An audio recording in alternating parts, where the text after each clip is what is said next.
കുപ്രസിദ്ധി നേടിയ കൂടത്തായി കൊലപാതക പരമ്പരയിൽ റോയ് തോമസ് വധക്കേസിൽ അന്വേഷണ ഉദ്യോഗസ്ഥൻ ആർ ഹരിദാസിന്റെ വിസ്താരം ആരംഭിച്ചു.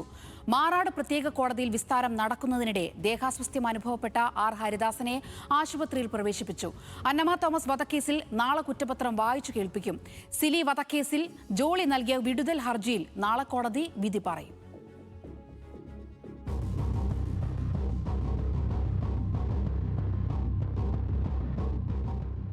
ജോളി പ്രതിയായ റോയ് തോമസ് വധക്കേസിലെ അന്വേഷണ ഉദ്യോഗസ്ഥൻ ആർ ഹരിദാസിന്റെ വിചാരണ നടക്കുന്നതിനിടെയാണ് ദേഹാസ്വാസ്ഥ്യം അനുഭവപ്പെട്ടത്.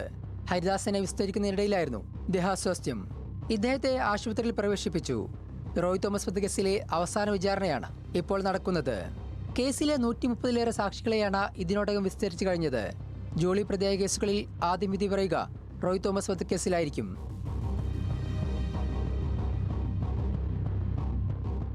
2011 സെപ്റ്റംബറിലായിരുന്നു റോയ് തോമസിന്റെ മരണം. ജോളി തന്റെ ആദ്യ ഭർത്താവ് റോയ് തോമസിനെ കൊലപ്പെടുത്തിയെന്നാണ് കേസ്. കേസിൽ ഹരിദാസിന്റെ വിസ്താരം നാളെയും തുടരും.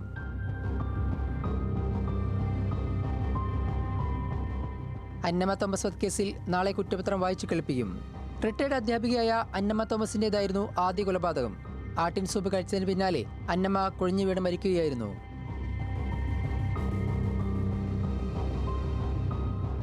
സിലി വധക്കേസിൽ ജോളി നൽകിയ വിടുതൽ ഹർജിയിൽ നാളെ കോടതി വിധി പറയും. 2016 ജനുവരി 11-നാണ് ടോം തോമസിന്റെ സഹോദരപുത്രൻ ഷാജുവിന്റെ ഭാര്യ സിലി മരിക്കുന്നത്. കൊലപാതക പരമ്പരയിലെ അവസാന മരണം സിലിയുടേതായിരുന്നു.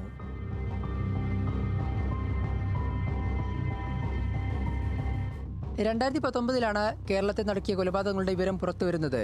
കൂടത്തായി പൊന്നാമറ്റം തറവാട്ടിൽ 2002 മുതൽ 2016 വരെയുള്ള കാലയളവിൽ ഒരു കുടുംബത്തിലെ 6 പേർ ദുരൂഹ സാഹചര്യത്തിൽ മരിച്ചതോടെയാണ് ജോളിയും കൂടത്തായും വാർത്തകളിൽ ഇടം പിടിക്കുന്നത്.